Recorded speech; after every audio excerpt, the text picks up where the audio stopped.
A very good afternoon to everyone. Today we are going to continue our next topic, that is preparation of ointments. So ointment is prepared by using four method: trituration method, first, second fusion method, third chemical reaction method and fourth emulsification method. Okay, so जब भी हम ointments का preparation करते हैं तो हम इस four method के थ्रू ऑइंटमेंट्स को प्रिपेयर करते हैं. ओके, सो फर्स्ट प्रोसेस आती है प्रिपरेशन ऑफ ऑइंटमेंट्स की, वो होती है आपकी ट्राचुरेशन मेथड. ओके, तो ट्राचुरेशन मेथड हम दूसरे इमल्शन को, सस्पेंशन को प्रिपेयर करने के लिए भी यूज़ करते हैं. Okay, why? क्योंकि जो इंग्रेडिएंट्स होते हैं इनसॉल्युबल, वो उसके अंदर इजीली सॉल्युबल हो जाते हैं. ओके, तो यहाँ पर हम ऑइंटमेंट का प्रिपरेशन कर रहे हैं, तो ऑइंटमेंट को प्रिपेयर करने के लिए भी हम ट्राचुरेशन मेथड का यूज़ करते हैं. वाई? क्योंकि जो ट्राचुरेशन मेथड है ये कॉमन मेथड है, कॉमनली मेथड है जो कि हम ऑइंटमेंट को प्रिपेयर करने के लिए यूज़ करते हैं. और हम इस मेथड का तब यूज़ करते हैं जब कि हमारा जो बेस होता है, जो व्हीकल होता है ऑइंटमेंट को प्रिपेयर करने के लिए, वो सॉफ्ट होता है. ओके, और उसके अंदर जो मेडिकामेंट्स होती है वो इनसॉल्युबल होती है बेस के अंदर. ओके, तो तब हम ट्रांसलेशन मेथड का यूज़ करते हैं कि जो भी इनसॉल्युबल मेडिकामेंट्स है वो हमारे बेस के अंदर, ऑइंटमेंट बेस के अंदर, व्हीकल्स के अंदर वो इजीली सॉल्युबल हो जाए. ओके, मीन्स उसको एक यूनिफॉर्म मिक्सचर या होमोजिनस मिक्सचर उसको प्रिपेयर करने के लिए हम ट्राचुरेशन मेथड्स का यूज़ करते हैं. ओके, तो इसीलिए उसको कहा जाता है कि ये ट्राचुरेशन मेथड जो है ये मोस्ट कॉमनली मेथड है for preparing of ointments. Okay, so यहाँ पर उसकी प्रोसीजर दी गई है कि ट्राचुरेशन मेथड को कैसे हमको प्रिपेयर करना है.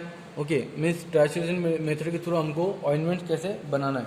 ओके, तो सबसे पहले जो उसकी प्रोसीजर है उसमें क्या होता है कि हमको जो भी पाउडर्स होता है, जो भी मेडिकामेंट्स होती है, जो भी सॉलिड मेडिकामेंट्स होती है, जो इनसॉल्युबल होती है, सॉल्युबल होती है, बहुत तरह की सॉलिड्स होते हैं, मेडिकामेंट्स होती है. तो सबसे पहले उसको करना क्या है, finally powder the solid medicaments. जो भी हमारे पास सॉलिड मेडिकामेंट्स है, ओके, उसको एक फाइनली पाउडर बनाना है, उसको एक बारीक पाउडर बनाना है उसका. ओके, देन फिर हमको required quantity of ointment base को वे करना है.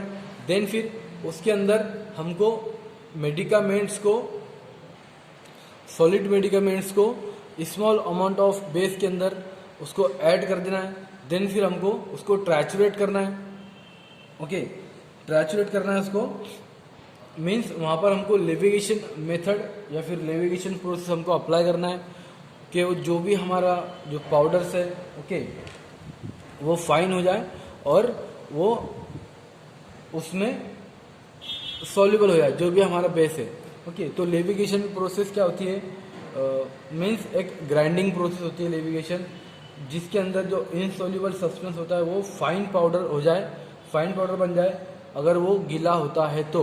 ओके, मीन्स ग्राइंडिंग प्रोसीजर होती है, ग्राइंडिंग प्रोसेस होती है जो कि जो भी मेडिकामेंट्स होती है उसको फाइन करने के लिए, उसको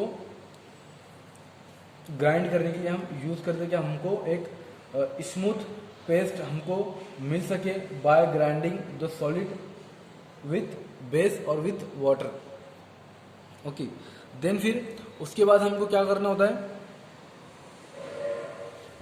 हमने उस लेविगेशन प्रोसेस अप्लाई किए तो उसके बाद क्या होगा कि हमको यूनिफॉर्म जो भी प्रोडक्ट है वो फॉर्म हुआ, क्योंकि जो इनसॉल्युबल मेडिकामेंट्स है वो उसके अंदर आसानी से सॉल्युबल हो गई है. ओके, देन फिर नेक्स्ट स्टेप में क्या होगा उसकी,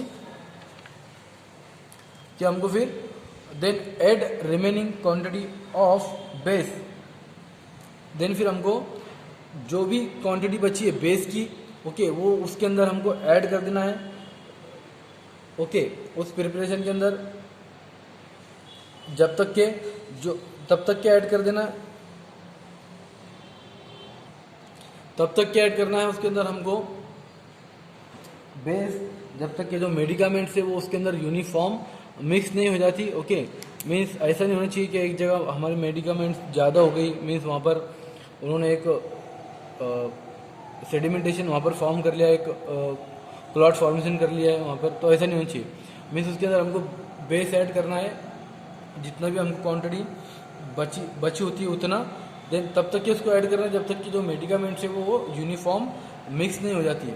ओके, देन फिर finally add liquid ingredients. Okay, अगर उसके अंदर कोई लिक्विड इंग्रेडिएंट्स अगर प्रेजेंट है, हमको अगर प्रिस्क्रिप्शन कोई प्रिपेयर करना है, उसके अंदर कोई लिक्विड इंग्रेडिएंट्स है जैसे कलरिंग फ्लेवरिंग एजेंट होते हैं। ओके, तो वो अगर है तो उसको हमको ऐड कर देना उसके अंदर। ओके, देन फिर उसको अच्छे से मिक्स करना है, उसको अच्छे से ट्रैचुरेट करना है उसको। ओके, देन फाइनली हमारा जो ऑइंटमेंट था वो इस प्रोसीजर के थ्रू, मीन्स ट्रैचुरेशन मेथड के थ्रू वो प्रिपेयर हो चुका है।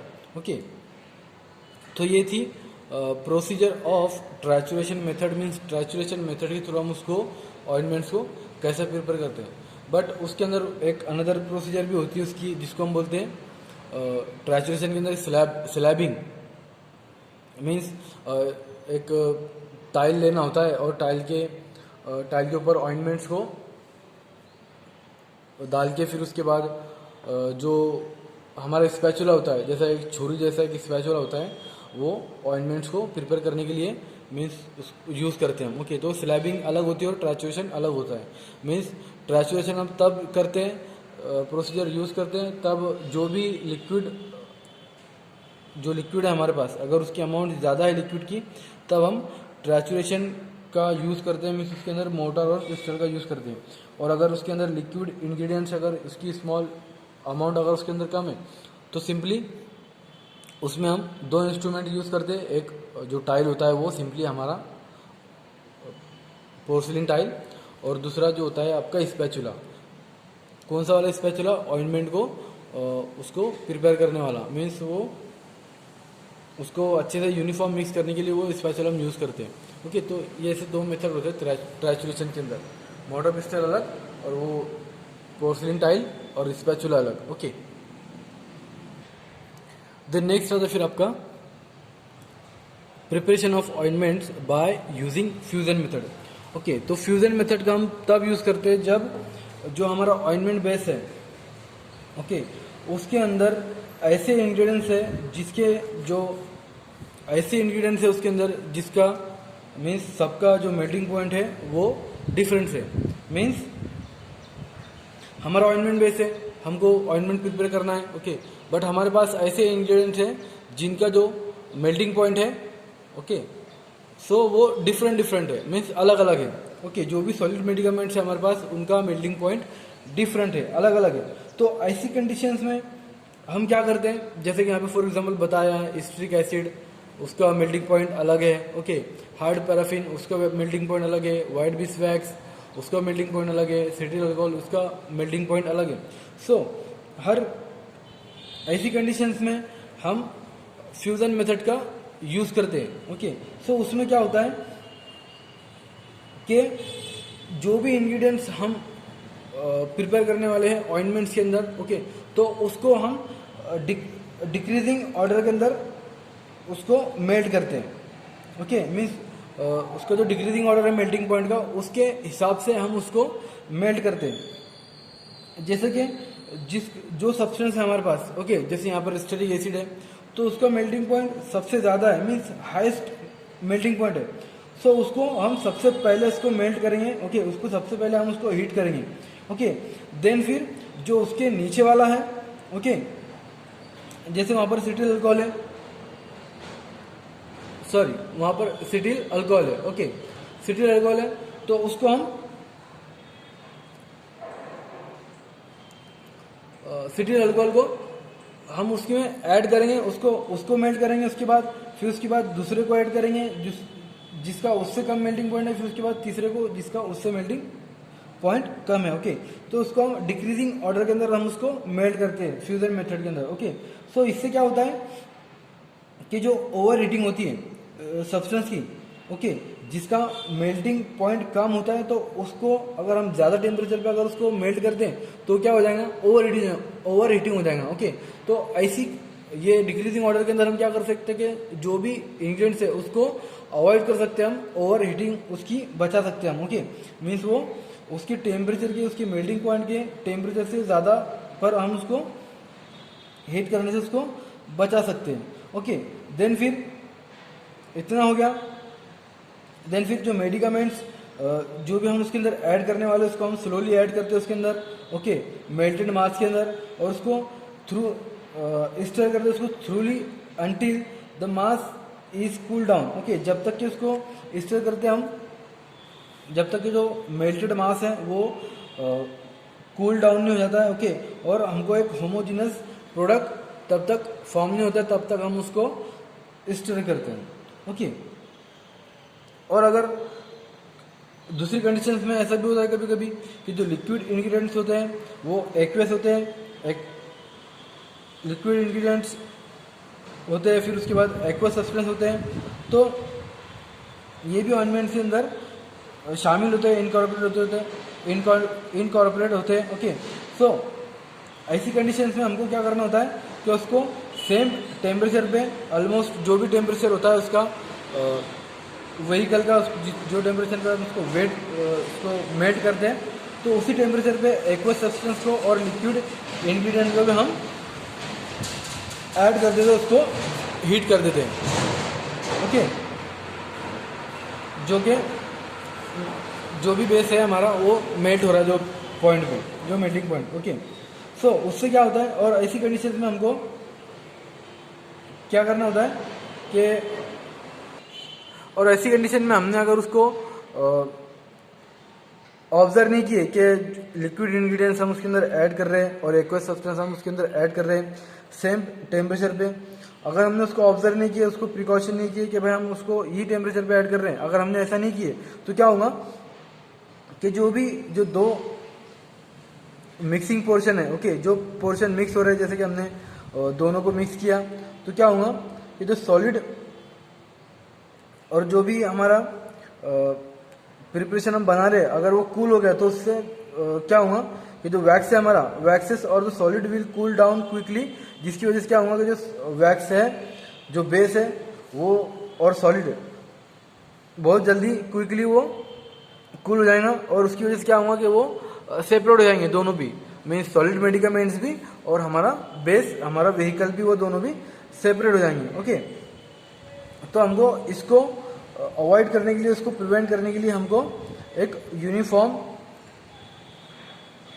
मीन्स यूनिफॉर्मिटी मिलना चाहिए हमको, ऑल इंग्रेडिएंट्स की, ऑल मीन्स वो यूनिफॉर्मली मिक्स होना चाहिए। ओके, और अगर after mixing the two portion the stirring should be done uniformly, अगर वो दोनों भी मिक्स हो गए तो हमको जो स्टरिंग है उसकी हमको यूनिफॉर्म उसकी स्टरिंग हमको करना है, जब तक कि हमको एक होमोजिनस मास प्रोड्यूस नहीं होता है। ओके, और हमको एक रैपिड, वहाँ पर एक रैपिड कूलिंग पे हमको अवॉइड करना है, मीन्स उसको हम डायरेक्टली उसको कूल भी नहीं कर सकते, ऐसा नहीं कर सकते उसको डायरेक्ट फ्रिज में रख दिए, ओके, कि कूल हो जाएगा, तो इसको एक कूल प्लेस पे रख दिए कि डायरेक्टली कूल हो जाएगा, नहीं, हमको कूलिंग को अवॉइड करना है। ओके, अगर हमने कूलिंग को, रैपिड कूलिंग को अवॉइड किए, तभी हमको एक यूनिफॉर्म मिक्सचर, एक ऑइलमेंट्स हमको मिल सकता है। ओके, और हमको विगरस स्टरिंग पे हमको ऐसी कंडीशंस में अवॉइड करना है, मीन्स उसको ऐसा नहीं कि जोर जोर से बस उसको स्टरिंग कर रहे हैं कि भाई वो यूनिफॉर्म मिक्स हो जाएगा, मीन्स जो सॉलिड मेडिकामेंट्स है वो उसके अंदर सॉल्युबल हो जाएंगे। ओके, तो हमको विगरस जोरदार स्टरिंग पे हमको अवॉइड करना है। ओके, मीन्स जस्ट हमको एक थिकन ऑइंटमेंट्स प्रोड्यूस करना है कि हम, हमारा जो ऑइंटमेंट है वो थोड़ा थिक बन जाए। ओके, ठीक होने लगे तब तक कि हम उसको विगरस शेकिंग भी नहीं कर सकते। ओके, देन फिर otherwise the air will get entrapped in the ointments, अगर हमने उसको विगोरस जोरदार से स्टरिंग किए तो क्या होगा, उसकी वजह से जो हमारा ऑइंटमेंट है उसके अंदर जो एयर है वो इंट्रैप्ट हो जाएंगी, एयर शामिल हो जाएंगी उसके अंदर, एयर के बबल आ सकते हैं, तो हम उसको फिर कैसे निकालेंगे, तो हमको ये सब उसके अंदर अवॉइड करना होता है किसी फ्यूजन मेथड में। ओके, फ्यूजन मेथड के अंदर और ड्यूरिंग फ्यूजन मेथड हमको कोई अगर उसके अंदर कोई फॉरेन पार्टिकल्स हमको मिलते हैं, ओके, सॉलिड डस्ट या कोई फॉरेन पार्टिकल्स हमको दिखते हैं मेल्टेड बेस के अंदर, ओके, तो उसको हमको मसलिन पीस के थ्रू हमको उसको वहाँ से निकालना है, ओके। और जो भी हमारा क्लैरिफाइड लिक्विड है उसको हम हॉट कंटेनर के अंदर उसको कलेक्ट करेंगे, हॉट कंटेनर के अंदर उसको रखेंगे, ओके। सो ये था हमारा preparation of ointment second method, fusion method. इसके अंदर हमने देखे कि जो ऑइंटमेंट्स बेस होते हैं, ओके, उसके अंदर जो इंग्रेडिएंट्स होते हैं जिनका मेल्टिंग पॉइंट अलग अलग होता है, तो हम उसको फ्यूजन मेथड के थ्रू उसको हम प्रिपेयर करते हैं, ओके। ओके, देन नेक्स्ट आता फिर आपका केमिकल रिएक्शन मेथड, ओके। तो बहुत सारे ऑइंटमेंट्स ऐसे होते हैं जो कि हम प्रिपेयर करते हैं और जो प्रिपेयर की जाते हैं ऑइंटमेंट्स, तो उसके अंदर कुछ केमिकल रिएक्शन ऐसी हो जाती है, फॉर एग्जांपल जैसे कि आयोडीन ऑइंटमेंट्स होते हैं, स्ट्रॉन्ग आयोडीन ऑइंटमेंट्स होते हैं, ओके। तो उसके अंदर क्या होता है कि आयोडीन में be present in free form और combined form with the ointment base. तो ऑइंटमेंट जो आयोडीन ऑइंटमेंट होते हैं जो फिर स्ट्रॉन्ग आयोडीन ऑइंटमेंट्स होते हैं, तो उसके अंदर क्या होता है कि जो आयोडीन होता है वो फ्री फॉर्म में या फिर वो कंबाइंड फॉर्म के अंदर होता है, किसमें, हमारे बेस के अंदर, ओके। फॉर एग्जांपल जैसे जो स्ट्रॉन्ग आयोडीन ऑइंटमेंट्स है वो हम रिंग वॉर्म के वास्ते यूज़ करते हैं उसको कैटल्स में, ओके। सो उसमें क्या होता है, आयोडीन कंटेनिंग फ्री आयोडीन होते हैं, दो होते हैं, जिसके अंदर आयोडीन हमारे बेस के अंदर फ्री होता है और एक कंबाइन होता है, ओके। तो जो फ्री आयोडीन होते हैं वो कौन से होते हैं, स्लाइडली सोल्यूबल होते हैं फैट्स के अंदर, वेजिटेबल्स ऑयल के अंदर, ओके, बट वो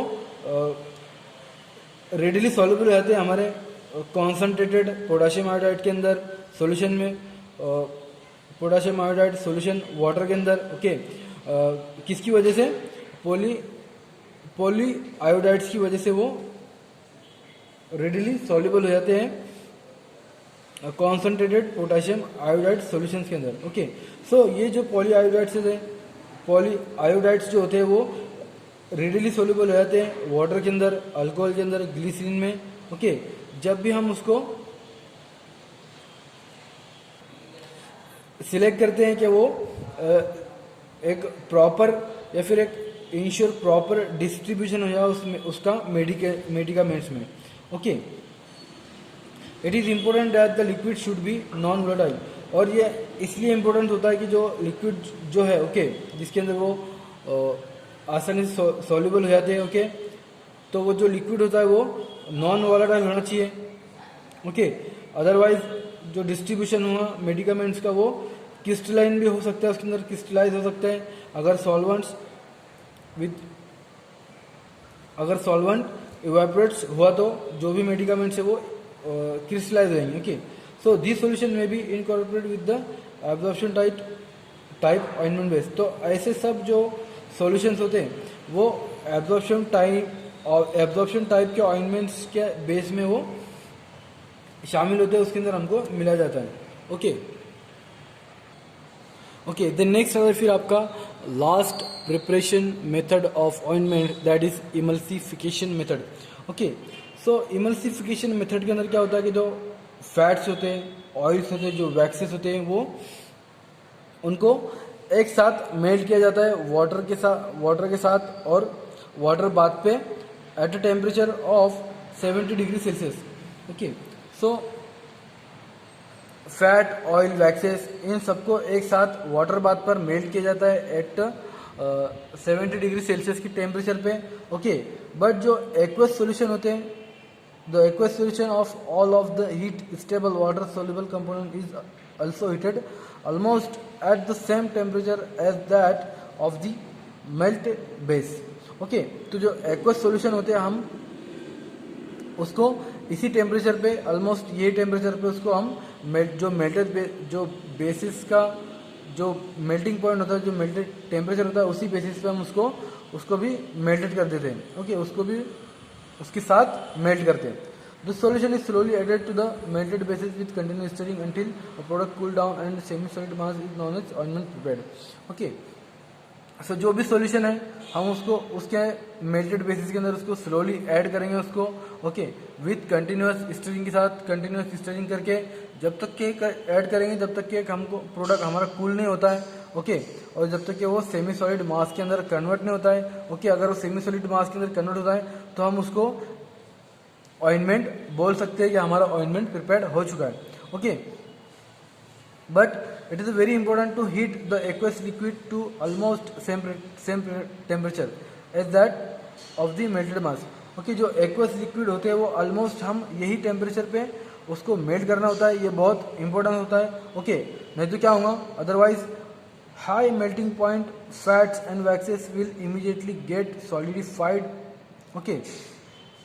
तो अगर हमने उसको वही टेम्परेचर पे मेल्ट नहीं किया तो क्या होगा कि जो फैट और वैक्सेस का जो हाई मीन्स वो हाई मेल्टिंग पॉइंट की वजह से क्या होगा कि वो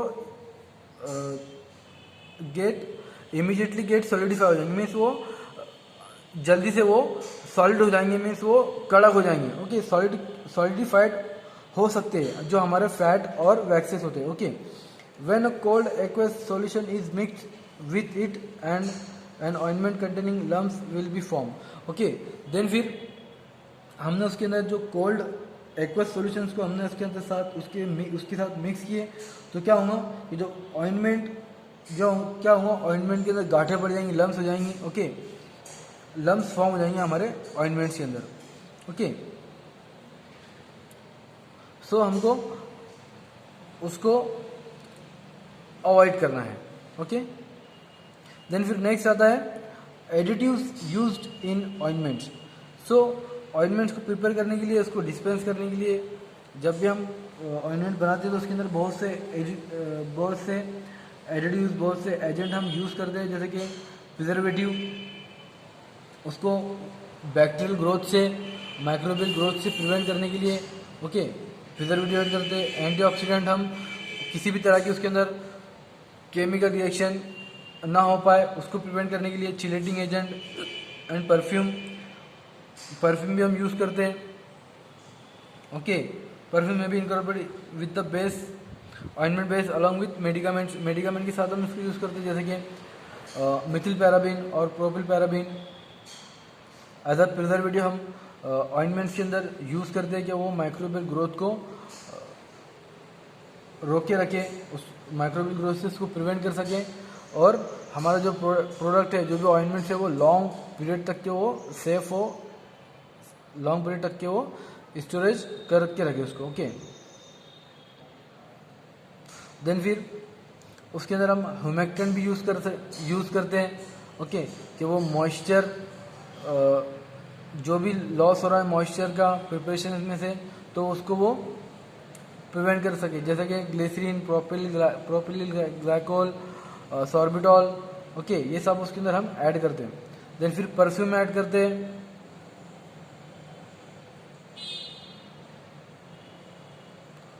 प्लीजेंट ऑर्डर के लिए क्या है, हमारे जो भी प्रोडक्ट है, ऑइंटमेंट्स है, वो उसको एक ऑर्डर मिल सके, उसको एक बू मिल सके, उसको एक खुशबू मिल सके, okay. Antioxidant, chelating agent, okay, ये सब उसके अंदर हम ऐड करते हैं, ओके। देन फिर लास्ट आता है storage of ointments. So ointments को कैसे इसको स्टोरेज करके रखते हैं, ओके। तो ऑइंटमेंट्स आर डिस्पेंस इन अ ग्लास्टिक और plastic jars having screw caps, okay. Means ointments को प्लास्टिक और ग्लास के जार्स के अंदर जिसकी स्क्रू कैप होती है, ओके, उसके अंदर उसको स्टोर करके रखा जाता है, उसको डिस्पेंस करके रखा जाता है with impermeable liners, okay. Means जो इम्परमेबल लाइनर्स हो, मीन्स उसका जो वाटर है वो वहाँ से लीक ना हो, ऐसे उसको हमको रखना होता है इसी कैप के अंदर, ओके। मीन्स उसकी ऐसी कैप्स होना चाहिए कि जो इम्परमेबल लाइनर्स हो उसके अंदर, मीन्स उसके जो भी वो वहाँ से लीक ना हो, मीन्स उसका जो वाटर है वो जो भी इंग्रेडिएंट्स है वो वहाँ से लीक ना हो, okay. Nowadays, ointments are generally supplied in plastic or metallic collapsible tubes. So, अभी के दिनों में क्या हो रहा है कि जो भी ऑइंटमेंट्स मीन्स सप्लाई होते हैं, जैसे कि बहुत सारे देखते हैं हम निविया वगैरह, फिर बहुत से ऑइंटमेंट्स देखते हैं हम, तो वो प्लास्टिक और मेटालिक कोलैप्सिबल मीन्स निविया की डब्बी देखे होंगे आपने, कोलैप्सिबल ट्यूब्स जैसी और कोलैप्सिबल कंटेनर जैसे वैसे कंटेनर यूज़ करते हैं उसको सप्लाई करने के लिए अभी। और अम्बर्ट क्लास बॉटल भी हम यूज़ कर सकते हैं उसको, अगर वो लाइट सेंसिटिव है तो उसको लाइट से बचाने के लिए, उसको प्रोटेक्ट करने के लिए। और मेटालिक जो अभी जो यूज़ हो रहे हैं सब वो मेटालिक कोलैप्सिबल ट्यूब्स यूज़ हो रही हैं। ओके, देन फिर उसको ऐसी कंडीशन पे उसको रखना चाहिए कि जो means ointment should be stored in well close container. जो भी ऑइंटमेंट हम रख रहे हैं, जो भी कंटेनर के अंदर रख रहे हैं, तो वेल क्लोज होना चाहिए, अच्छे क्लोज होना चाहिए। फिर उसको वोलेटाइल कंस्टिट्यूएंट जो होते हैं उसके अंदर, उससे उसका जो लॉस नहीं हो ऑइंटमेंट्स का। ओके, वोलेटाइल ऑयल और सब्सटेंसेस होती है उसके अंदर, तो उसको बचाने के लिए उसको वेल क्लोज कंटेनर के अंदर उसको रखना ज़रूरी है। ओके, और जो भी कंटेनर है उसको कूल और ड्राई प्लेस पे रखना चाहिए। ओके, उसको लाइट से और टेम्परेचर से उसको बचा के रखना चाहिए। और उस पर सेकेंडरी लेवल भी होना चाहिए for external use only, for external use only. Okay, कि उसको सिर्फ एक्सटर्नली यूज़ करना है। ओके, ये भी उस पर सेकेंडरी लेवल भी होना चाहिए। ओके।